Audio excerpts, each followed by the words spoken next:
And now we go back to our Brisbane studio where we're joined by the former Queensland Labor Premier, Peter Beattie. And look, I did say earlier you've been watching this whole thing with despair. Has your despair increased tonight as a succession of Labor cabinet ministers have been trashing Kevin Rudd's reputation? Look, I think that the whole issue, frankly, needs to be resolved as quickly as possible. And I'm delighted that there's going to be a caucus ballot on Monday so that we can do what happens in Australia, the Australian way. We can have a resolution to this. Because you've got to remember, Tony, right in the middle of all this, we've got a thing called the Queensland election. And ever since it started last Saturday, the issue about federal leadership has basically drowned out the message from Anna Bligh as she tries to get re-elected. We've been bleeding here, and we will continue to bleed until the caucus votes and there is a clear winner. And that has to be done as soon as possible. Now, I like Doug Cameron, but if he thinks this can wait until next Friday, he's dreaming.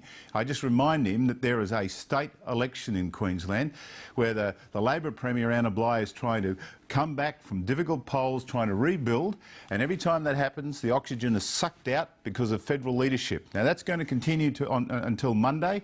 Let's hope after Monday it finishes. It's over. How can you imagine it will be over after Monday when you've seen this level of savage bloodletting? I mean, people's reputations. A former Labor Prime Minister who won an historic election against John Howard is now being referred to as incompetent. Tony, I've been in the Labor Party something like 37 years, and one thing I know, notwithstanding the difficulties and the intensity of feelings and emotions that are happening here, once there is a ballot, people will rally behind the leader that's elected. Now, bearing in mind the history of this, I understand exactly what you're saying, but the bottom line is there will be a cleansing ballot on Monday, and whoever loses this ballot should leave the ministry and indeed take a back seat and exit politics. Well, I mean, there is another possibility, and that is if Kevin Rudd loses really badly, he could actually cause a by-election by simply retiring. I don't think that'll happen. I mean, Kevin Rudd is not the sort of person who's going to bring down a Labor government. I mean, he's got a sense of history about him. He understands that his legacy would be regarded with a huge black mark if he left his seat, resigned and left the parliament, forcing the government to a by-election which it could lose. Then he would know that that would not be very endearing to his legacy. He won't do that. Now, having seen the attacks, though, on him, starting with Simon Crean, then the release of the video, and now other ministers coming out saying that he was essentially no good as a Prime Minister and they wouldn't want to serve under him again. Can you really imagine that all this is going to settle down if he loses a ballot on Monday? Look, I know that there will be strong feelings that will continue, but what will happen is people will subdue those feelings in the interests of the government, in the interests of the country, in the interests of the Labor Party. But they haven't. At the end of the day, my point is they haven't subdued the feelings since Kevin Rudd was deposed before he got to face a second election.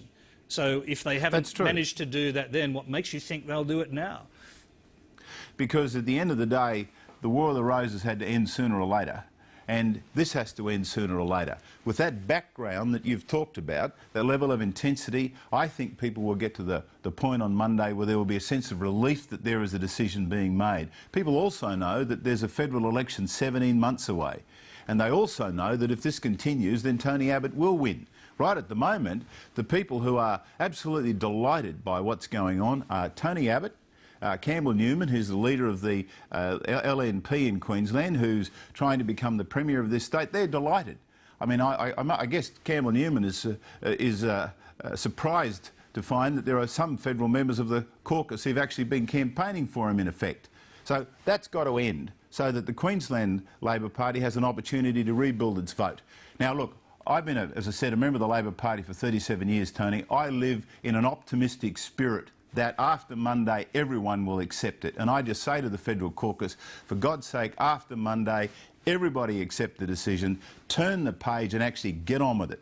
Well, I've got to raise this with you because you mentioned the War of the Roses. I mean, do you know how many people actually died in the Wars of the Roses? How many leaders had their heads cut off? How many were savaged? How many were murdered? How much bloodshed there was? Why won't it be like that? Well, it has been like that, and it's about to end. It has been exactly like that. If you want to equate it to political terms, that's exactly what's been going on, and now we're at the end of it. And that's why Monday is a crucial date it's a cleansing, it's an opportunity to move on. Well, Tony, I'll just put one scenario to you, because it might not be a cleansing at all. I mean, you just heard Doug Cameron say there should not be a ballot on Monday because Kevin Rudd's been taken by surprise while he's out of the country. He thinks people have orchestrated this against him in a clearly sort of stealthy way. That's what he's suggesting. So I've got to ask you this. If he simply doesn't stand in that ballot on Monday but goes to the backbench, Julia Gillard gets a vote that means nothing. Well, firstly, let's deal with the point about moving it on. You can't, with the Queensland election on, you cannot allow this to go until next Friday. Otherwise, Adam Bligh-Miles will go home. I mean, I just remind our federal colleagues that there is a Queensland state election on, and if we lose a whole pack of seats here, they will pay the price for that when the federal election comes around in 17 months. That's the first point. The second point is, if Kevin decides not to stand on Monday, then that's the end of it. I think the judgment will be that he didn't have the numbers and he decided to accept Julia Gillard's leadership. I don't care how this happens on Monday. If there's a ballot, then there's a clear outcome. If he doesn't run, he's accepting Julia Gillard as the Prime Minister and leader of the Labor Party until the next federal election. It's that simple. What if the comparison polls come out and clearly show that he's the leader who could beat Tony Abbott, as he himself seems to be suggesting? What should the Labor Party do then?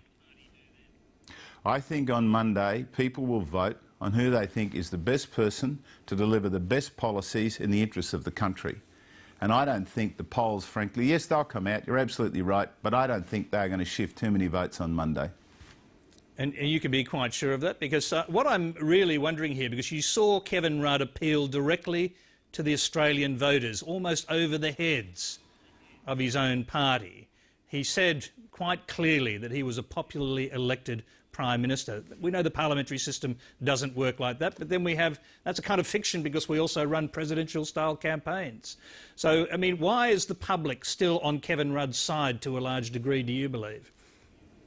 Look, just before we deal with that, Tony, the fact is, of course, both sides are going to put their best argument. Kevin's putting his best argument. You'll have those supporting the Prime Minister, Julia Gillard, will put their best argument. I mean, that's the nature of a competition, of a ballot. I'm not particularly worried about that. What I'm worried about is it being resolved on Monday. Yeah, but I'll just go back to what I said before. If he doesn't stand because he thinks it's unfair and he leaves this hanging in the air, I know it's going to be very bad from your point of view for the Queensland election, but he's got a broader concept of Australia and who rules Australia. And why, I'll come back to my earlier question though, why do you think he's still so popular with the Australian voters? Let me just deal with your first part of your question. Kevin's also a Queenslander, and he knows how important this state election is. He also knows that giving notice on Wednesday for a ballot on Monday is not unreasonable. That is a reasonable time. He's back in Brisbane on Friday. He's got telephones. He's got the best resources to talk to people. This is not as if it's a new issue. Yes, he's got to lobby people. Yes, he's got to talk to people. But Kevin's hyperactive. Everybody knows that. He doesn't sleep. He's got all Friday night. He's got, well, Friday night, Saturday night, Sunday night, Monday to get his argument in line, consult who he wants to. That is more than enough time. In terms of his popularity, Kevin has worked... any Prime Minister who defeated John Howard, as he did in 2007, will be popular. Yes, Kevin is popular, but that's not the issue. The issue is who's the best person to lead Australia between now and the next federal election to deliver for the Labor government. And that's the choice that caucus has to make. And you're advising him to vote for Julia Gillard? I've always been a Julia Gillard supporter. I think, and I haven't changed on that, although I have to say to you, I think Kevin's been a good foreign minister. What I'm more interested in, frankly, is that the matter's resolved on Monday in the interests of Australia, in the interests of the government and in the interests of the Labor Party, and to give the Queensland branch of the Labor Party an opportunity to try and claw back its electoral position and give us a chance of winning here. Right at the moment, all this ruckus about the federal leadership gives us no chance, none at all. Peter Beattie, we thank you very much for joining us tonight. Thanks, Tony.